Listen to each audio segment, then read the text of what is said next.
katotalib i wyskiwacz.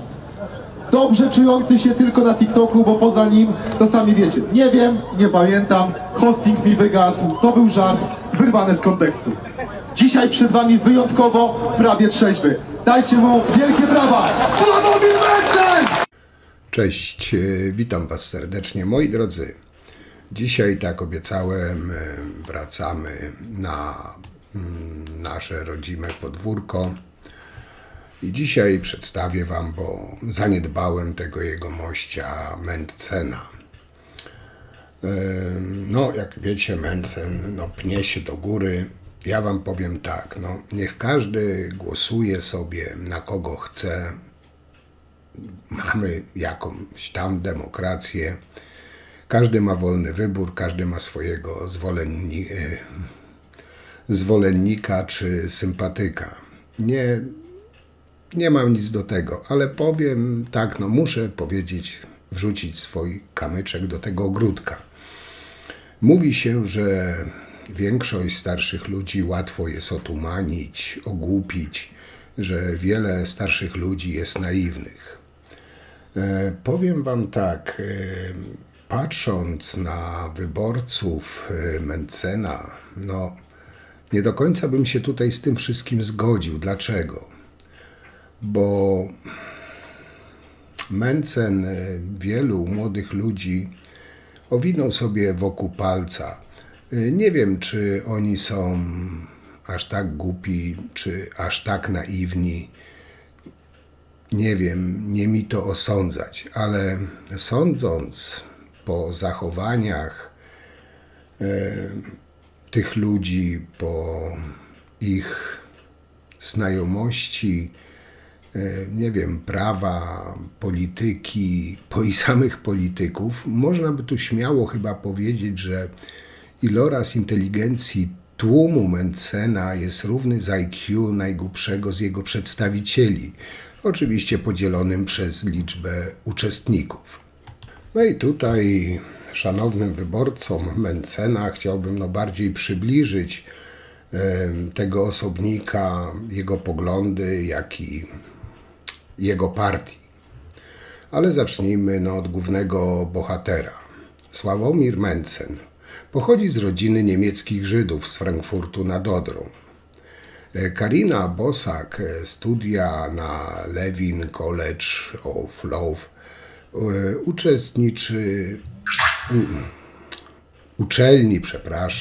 sekty Chabad Lubowicz. Kształcą się tam elity mające zarządzać ludnością tubylczą. Krzysztof Bosak, Mordechaj Jajko, rodzina jako była rzemieślnikami, pochodziła z Ukrainy do wojny. Mer Bosak to żydowski pisarz z Krakowa, w pierwszej akadycji wiceszef Komisji Sejmowej Polska-Izrael. Konrad Berkowicz, Jone Berkowicz, krewny Ofer Berkowicz, były wiceburmistrz Jerozolimy, obaj liderami partii o tej samej nazwie Nowa Nadzieja. Stanisław Tyszka, żona zatrudniona na stanowisku kierowniczym w Muzeum Żydów Polin. Przypadek? Nie sądzę. Tutaj przedstawiłem tych głównych oczywiście z Konfederacji, tych prawdziwych Polaków, nienawidzących Żydów i tak dalej. Ale tak jak powiedziałem, głównym bohaterem będzie oczywiście wspaniały Mentzen. Piątka Konfederacji. Nie chcemy Żydów, homoseksualistów, aborcji, podatków i Unii Europejskiej. Dla mnie to chujem wali z kilometra. Może tak kariera do polityki w wielkim skrócie pana Mentzena. W 2010 roku otworzył kantor wymiany walut. Zarobione w ciągu 3 lat pieniądze przeznaczył na otwarcie sklepu z bronią oraz firmę księgową Amicus. Później otworzył browar Mentzen z kancelarią podatkową. ciekawe połączenie, powiem wam.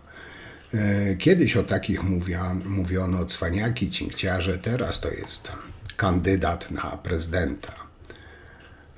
Przypomnę, co Mencen mówił w 2019 roku. Nie chcemy Żydów, homoseksualistów, aborcji, podatków i Unii Europejskiej. To najlepiej trafia do naszych wyborców, dlatego nasi wyborcy chcą nas słuchać i z tego powodu wyborcy chcą na nas głosować. A potem wyjaśnił, o co chodziło mu z tymi Żydami. Trzeba mówić ludziom, że Żydzi dostaną naszą polską ziemię, to bardziej chwyci. I co więcej, myślą państwo, że jak dostaną tą naszą polską ziemię, to będą ją sami uprawiać? Oni zatrudnią Polaków, założą Polakom homonto i będą uprawiać nim pole. Bardziej przerażająca wizja, prawda? W ten sposób trzeba mówić, to trafia do człowieka. Czytaj wyborcy Konfederacji.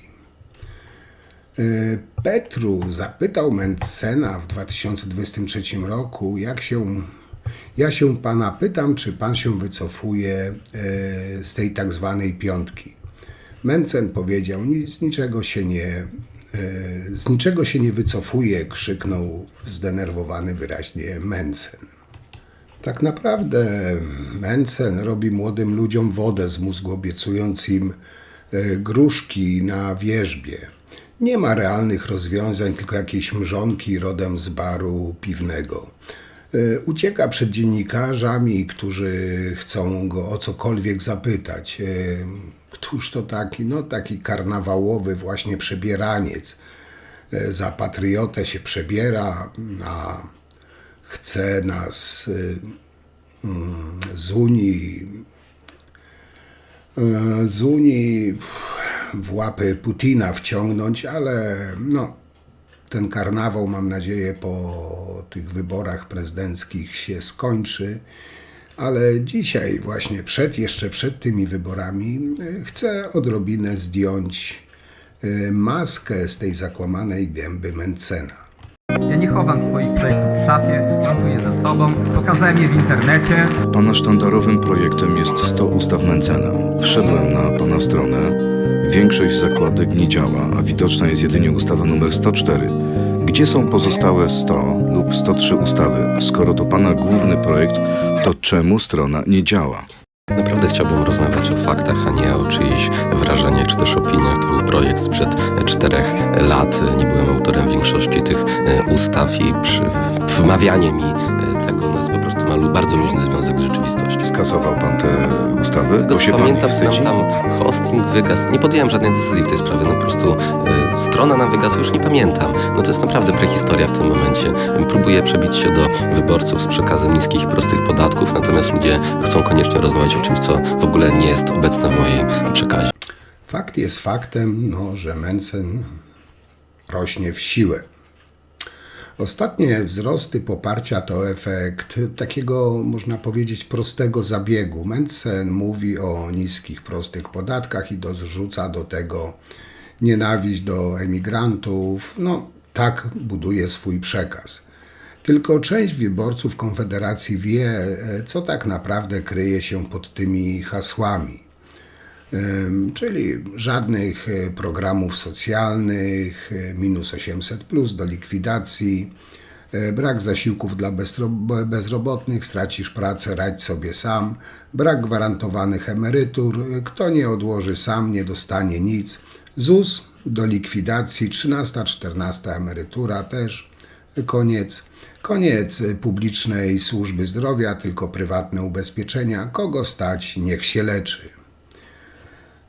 Ograniczenie państwowej edukacji, szkoły mają działać jak biznesy, kto chce dobrej edukacji dla dziecka, niech płaci. To tak w skrócie.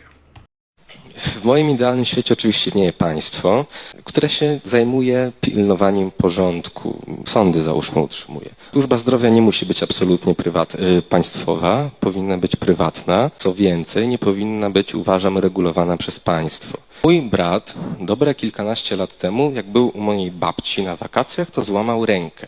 Albo ją sobie nie pamiętał, coś z nią złego zrobił. Gdybyśmy byli wtedy w mieście, by trafił do szpitala, miałby może jakąś operację, trafiłaby ta ręka w gips. Ale moja babcia zaprosiła mojego brata, wzięła go do jakiejś wiejskiej baby, która w tym miasteczku od dziesiątek lat leczyła ręce. Ta baba wzięła tą rękę mojego brata, coś tam ponaciskała i ręka zaczęła działać. Ja nie wiem jak, czary to na pewno nie były, po prostu ta kobieta od pokoleń uczona, jedna baba uczyła drugą babę, potrafiła naprawiać ręce. Kiedyś tak było. No, mamy wykopaliska archeologiczne, gdzie w XI wieku ludzie robili trepanację czaszki. No, mamy te czaszki, które są tam lekko zasklepione, wystarczy spytać się antropologa, czy tak było. No tak było. No. Nasza obecna nauka nie potrafi wytłumaczyć, jak oni to zrobili, ale oni to robili. Ten wolny rynek jakoś działał. Mieliśmy przez długie wieki równolegle tą medycynę uniwersytecką i taką medycynę ludową. I one, nie wiem, która z nich działała lepiej. Wydaje mi się, że ta ludowa mogła działać lepiej. I jestem głęboko przekonany, że gdyby pozwolić leczyć ludzi każdemu, a nie tylko komuś, kto poszedł na uniwersytet, to wielu ludzi byłoby zdrowych, którzy tak zdrowymi nie są. To odnośnie służby zdrowia. Policja może być, zapewnianie bezpieczeństwa może być częściowo prywatne, a to się można ubezpieczyć. Jeżeli na przykład ktoś kupuje sobie Porsche za 1 000 000 złotych, to je ubezpiecza, żeby mu go nie skasowali, tak? To może się od raka mózgu ubezpieczyć, co za problem. I pomyśleć, że ten gość chciałby być głową państwa. Że to jest tak niedouczony ignorant, że to głowa mała. Ja już sobie wyobrażam, jak każdy, kto chce, leczy. No, może nie wiem, ziutek z piętra niżej będzie robił operację na otwartym sercu. No czemu nie? No przecież każdy może leczyć według Mentzena. Ale tutaj nie ma co się, powiem wam, dziwić. Mentzen powołuje się, że jest doktorem nauk ekonomicznych uczelni UMK w Toruniu. Tylko zapomniał dodać, że jego praca doktorska ma tylko 88 stron. Standardem jest tak 200-300 stron. Prześwietlona programem antyplagiatowym pokazała mnóstwo kopiuj wklej, czyli ukradzionych innych publikacji. Taki kolejny doktor nauk ekonomicznych, nawet firma, którą prowadzi, bankrutuje. Dziwnie prymitywni są niektórzy Polacy. Jak nie złodziej, to Alfons, jak nie Alfons, to oszust. Nie wiem, co z tymi Polakami jest. Ten geniusz biznesu, który chce rządzić naszym krajem, okazał się takim zwykłym pijaczkiem i hochsztaplerem. Zyski jego firmy i notowania dosłownie szorują po dnie. Inwestorom obiecywał cuda. W niespełna pół roku jego firma straciła połowę wartości, a głupcy, którzy uwierzyli, stracili dziesiątki milionów złotych. I on chce rządzić Polską. Ja do wyborców Mentzena bym miał taką propozycję, byście bardziej prześwietlili swojego kandydata. Nie wierzyli w jego kretyńskie obietnice, kretyńskie wizje, tylko bardziej go po prostu prześwietlili. Szanowny panie pośle Mentzen, odkąd ogłosił pan, że jest pan kandydatem na prezydenta, regularnie pan wychodzi na tę mównicę i marudzi. Na rząd, na bezpieczeństwo, na Unię Europejską. Ale jak przyjdzie co do czego i trzeba rzeczywiście przeznaczyć pieniądze na polskiego żołnierza, na amunicję, na samoloty, na czołgi, to jak pan głosuje? Przeciwko budżetowi, historycznemu budżetowi na bezpieczeństwo narodowe. Wychodzi pan tutaj i mówi pan, nie, ja jestem przeciwko żołnierzom, ja tego nie pochwalam i jakby byłby pan takim prezydentem, to jakby wyglądała nasza sytuacja międzynarodowa. Nie wyobrażam sobie, żeby pan w tym momencie odpowiadał jako zwierzchnik sił zbrojnych i głosował pan przeciwko polskiej armii. Dziękuję bardzo. Pan poseł Jakub Rutnicki, Koalicja Obywatelska. Powiem wam tak. Dla mnie Mentzen to jest taki Kukiz 2. Może jeszcze nie nazwę go sprzedajną szmatą, ale na pewno jest coś na rzeczy i wspomnijcie w swoim czasie moje słowa, że Konfederacja podpisała pakt z Kaczyńskim. Bosak już publicznie mówił o wspieraniu wspólnego kandydata PiS i Konfederacji na prezydenta RP, czyli takie typowe pisowsko-konfederackie przewracanie stolika. Zaraz wam dam kolejny temu dowód, ale tutaj też ten sam schemat, co na przykład było z Mateckim, może podobny. Dla mnie ta cała konfederacja to jest takie jedne wielkie bagno konfederacko-rosyjsko-pisowskie. Brat Mencena w 2013 roku usłyszał zarzuty kierowania zorganizowaną grupą przestępczą. Za to grozi 10 lat więzienia, wyłudzanie pieniędzy w grach hazardowych. W sumie do końca kadencji PiS-u w tej sprawie nic się kompletnie nie działo. Kaczyński i Ziobro wyciszyli tą sprawę, żeby mieć haki właśnie na Konfederację. Mało tego, jeden z najwyższych urzędników PiS-u potwierdził publicznie w mediach to, że PiS i Konfederacja po prostu coś razem knują. PiS przygotowuje się na przedterminowe wybory, tak czy nie? Tak. Dominik pyta, obecnie większość sondaży pokazuje, że gdyby wybory parlamentarne odbyły się w tę niedzielę, PiS i Konfederacja miałyby większość konstytucyjną. Jak przekonałby pan do wejścia w koalicję posłów Konfederacji? Ja myślę, że już ich dawno przekonałem, ale to niech zostanie Jak prowadzi między nami. pan rozmowy z nimi? Niemal Z kim codziennie. konkretnie? Nie powiem. Krzysztof Bosak, Sławomir Mencen, Nie powiem. pan Berkowicz, Nie powiem. ale rozmawia pan z nimi. Niemal codziennie. Pozdrawiam serdecznie przyjaciół z Rozmawiacie na Konfederacji. temat pogody czy na temat koalicji? My jesteśmy poważnymi ludźmi i jak... O pogodzie nie rozmawiacie. Jak spotykamy się towarzysko, to rozmawiamy o rzeczach nawet mniej ważnych niż pogoda, a jak spotykamy się w sprawach poważnych, to rozmawiamy tylko o sprawach poważnych. No dobrze, myśli pan, że te wszystkie animozje między PiS-em a Konfederacją są do wyrugowania? Ależ przecież koalicja polega na tym, Bo przecież żeby się niedawno różnić, rozmawiałem z panem marszałkiem Tyszką.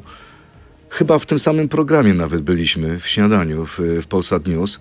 I on nie To zostawił... my byliśmy u pana, panie Tak, redaktorze. tak, ale byliśmy razem w jednym Ale byliśmy studiu. razem, tak. I ja pamiętam, nie zostawił suchej nitki na panu, na PiS-ie za ja to, na co nim. robiliście z Zielonym Ładem. A ja na nim za to, że kłamał bezczelnie, że europosłowie PiS-u głosowali za Zielonym Ładem. Nigdy tego nie robili. I apeluję do kolegów z Konfederacji, używajcie argumentów, w których możecie mieć rację, natomiast nie kłamcie. A może to jest nie do pogodzenia PiS z Konfederacją?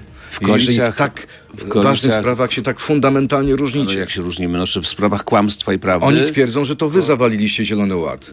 Szanowny panie redaktorze, żaden europoseł ani poseł PiS-u nie zagłosował nigdy za żadną decyzją dotyczącą Zielonego Ładu. Nigdy. Więc mówienie, że ktoś zagłosował jest kłamstwem. Ale W tym się Konfederacja możemy różnić. twierdzi, że premier Morawiecki mógł, ale nie złożył weta. Kwestia złożenia weta bądź nie jest kwestią polityki ogólnej i tutaj można rzeczywiście mieć takie albo inne poglądy i tu ewentualnie szanuję zdanie Konfederacji. Natomiast nie wtedy, kiedy kłamią, że kiedykolwiek głosowaliśmy za Zielonym Ładem, bo tak nie było. Na pewno w dzisiejszym materiale wszystkiego nie ujmę, bo dość sporo tego mam. Pewnie to rozbiję też na dwie części. Ale chciałbym jeszcze powiedzieć, między innymi, taki liberalizm według Mencena. 10 lat za aborcję, bezkarny wpierdol dzieciom, nierozerwalne małżeństwa, 0 praw dla Żydów, LGBT, miejsce kobiety jest w domu, 0 praw dla kobiet, przywileje dla Kościoła. To tak oczywiście w wielkim skrócie. No, jak pewnie wiecie, Mencen też się ma za wolnościowca. I według tego wolnościowca 2 kobiety nie powinny mieć prawa do ślubu i aborcji. Za obrażanie jego religii będzie człowiek powinien odpowiadać przed sądem. A eutanazja powinna być zakazana, czyli w skrócie umieraj w bólu sukinsynu. Zgwałcona dziewczynka nie będzie mieć prawa do usunięcia ciąży gwałtu. Będzie jej za to grozić 10 lat więzienia. Pamiętajcie, Mencen to wolnościowiec. Ten jakże wyedukowany doktor nauk i tak dalej, ten facet nawet nie ma pojęcia, na jakiej zasadzie działa tabletka dzień po, bo oczywiście jest przeciw tabletce dzień po. Tylko pójdzie do telewizji ogólnopolskiej i będzie pieprzył takie dyrdymały, że mówię tu o tabletce dzień po, że powiem wam, że nie wiem, gdzie on pobierał edukację lub w jakich on w ogóle czasach żyje. Nie chciałbym, żeby 15-latka mogła sobie, będąc, nie wiem, w drugim miesiącu ciąży albo po pierwszym miesiącu ciąży, kupić tabletkę, która uszkodzi dziecko. To nie o to chodzi. No, pigułka dzień po nie jest pigułką. I pomyśleć, że ten niedouczony ignorant nie wie, na jakiej zasadzie działa pigułka dzień po, a wiedzą o tym już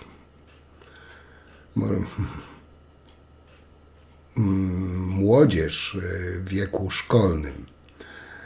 Mencen, baranku Boży, pigułka dzień po, jak mówi sama nazwa, jest pigułką, którą się zażywa dzień po, nie miesiąc czy 2 miesiące po. No ale pewnie tym swoim wyborcom z całą pewnością zaimponowałeś. Takich wypowiedzi Mencena, jeśli nie dzisiaj, to w następnym materiale jeszcze usłyszycie sporo. Tak jak wspomniałem, pisowcy, chociaż jeden czort, Konfederacja mówi to, co chcą usłyszeć ich wyborcy, czyli takie populistyczne hasełka, które się sprzedają. Z rzeczywistością tak naprawdę nie mają kompletnie nic wspólnego. I jeszcze raz powiem, że naprawdę dziwi mnie, cholernie mnie dziwi, że młodzi ludzie w to wszystko wierzą, tak beznamiętnie łykają te wszystkie bzdury, które Konfederacja, przedstawiciele Konfederacji, jeden czy drugi, im wlewają do ich mózgów. Nie zastanowią się, czy to jest prawda, nie wezmą tego, nie skonfrontują, nie sprawdzą. No przecież żyjemy w XXI wieku, w dobie internetu, ogólnie dostępnych mediów. To wszystko można sprawdzić i upewnić się, czy ten czy inny kandydat po prostu nie robi ciebie w wała.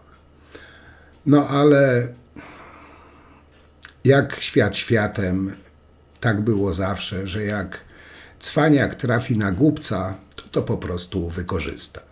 Ci, co głosują na nas, to jest 85%, to jest 15% ludzi myślących. Pozostałe 85% to jest banda durniów, która i tak nie pamięta tego, co było tydzień temu. Trzeba ciąć wydatki. Które wydatki? Bo ja tutaj patrzę w wasz program, nie widzę ani jednego ciętego wydatku, ani jednego. No, ale jak jesteśmy zapytani, o tym mówimy, ale no przykro mi, jesteśmy w demokracji, na konwencji chyba nie będziemy wychodzić i mówimy, utniemy ten wydatek, utniemy ten, PiS wam daje 500 złotych, a my wam utniemy to. No mówimy o tym, co ludziom mniej zorientowanym brzmi dobrze, ale w efekcie to jest to samo, bo wszyscy na tym skorzystają. Właśnie się przyznałeś, że oszukujesz wyborców. Ludziom mniej zorientowanym dobrze brzmi. Nie, powiedziałem. Się nagrało. Ludzie rozsądni, których jest w Polsce 1 czy 2%, doskonale wiedzą, jak trzeba, natomiast my chcemy walczyć o 15%, no i musimy mieć 10 razy więcej głosów idiotów, no i wpisuje się do programu. To, co idiota zrozumie, że państwo stworzy tam, państwo pomaga i tak dalej, No bo gadanina, że my obniżymy podatki, a dlaczego mieliby obniżyć ceny mieszkań, obniżyć podatki? Tak odpowie każdy człowiek, który nie ma zielonego pojęcia o tym, jak działa gospodarka. A więc po to, żeby dostać ich głosy, trzeba wygadywać głupoty, no nic na to nie poradzą.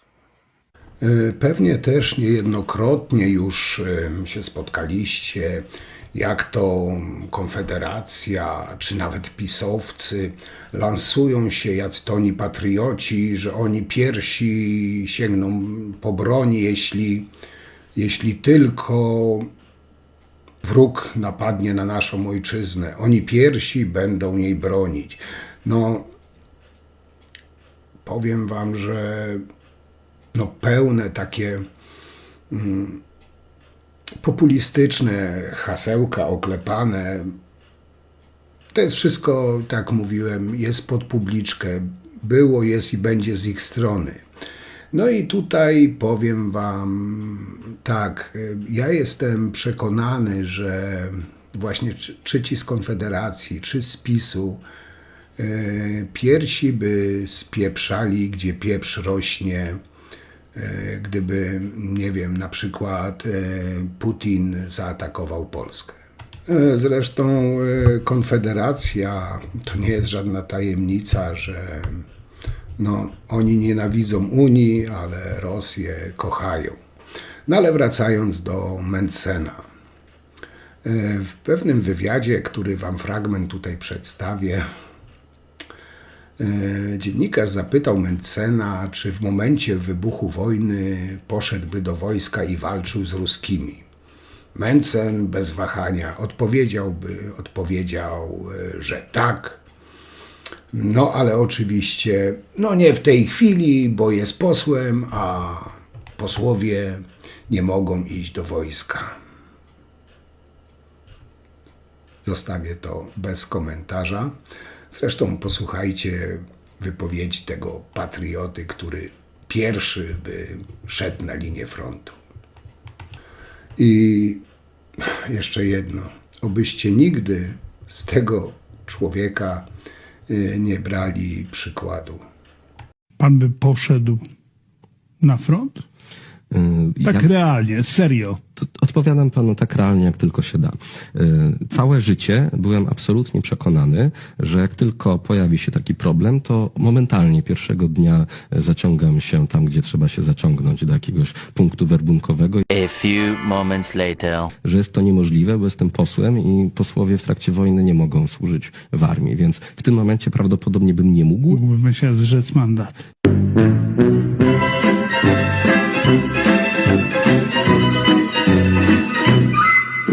Okej, moi drodzy, i tym akcentem pozwólcie, że zakończę dzisiejszy materiał. Mógłbym jeszcze długo mówić, ale ostatnio bardzo długie filmy wrzucałem.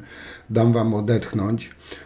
Do Mentzena możecie być pewni, i Konfederacji, możecie być pewni, że jeszcze wrócę, bo jest o czym mówić i powyciągać na światło dzienne to, czego ten Mentzen czy Konfederacja nie bardzo chcą pokazywać swoim wyborcom.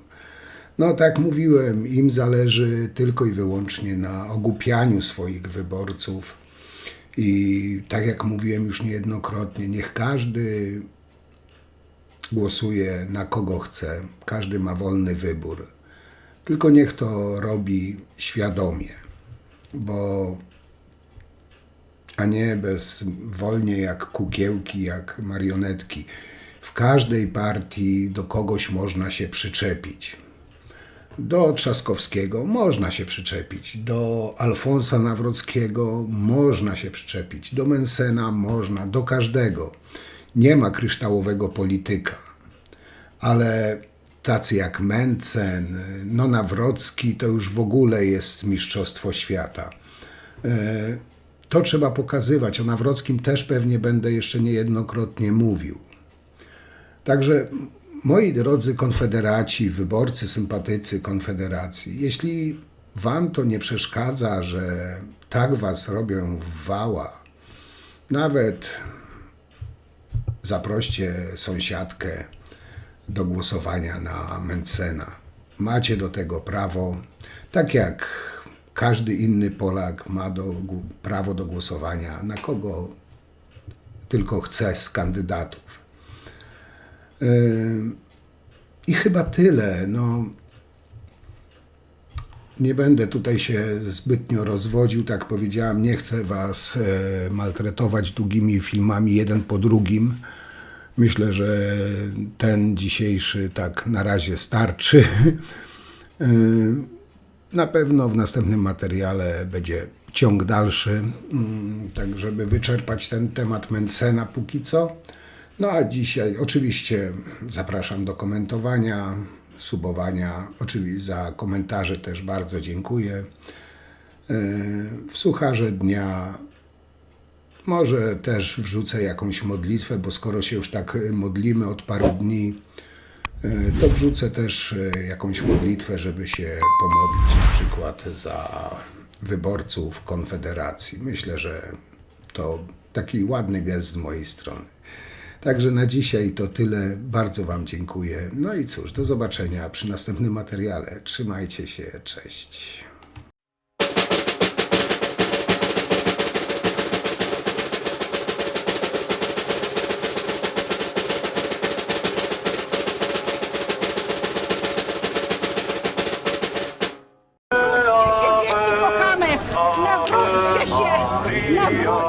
Dzieci kochamy!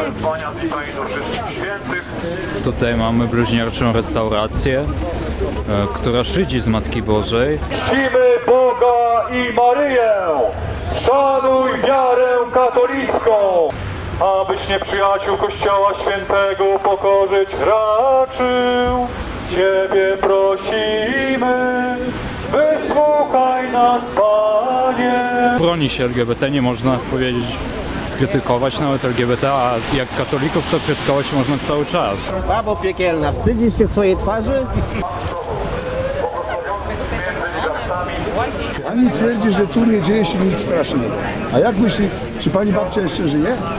Moja nie. Jak nie żyje, to ja przypuszczam, że przykręca się w grobie. Wie pani? Oh my god. No. Bo ona pewnie była wierząca.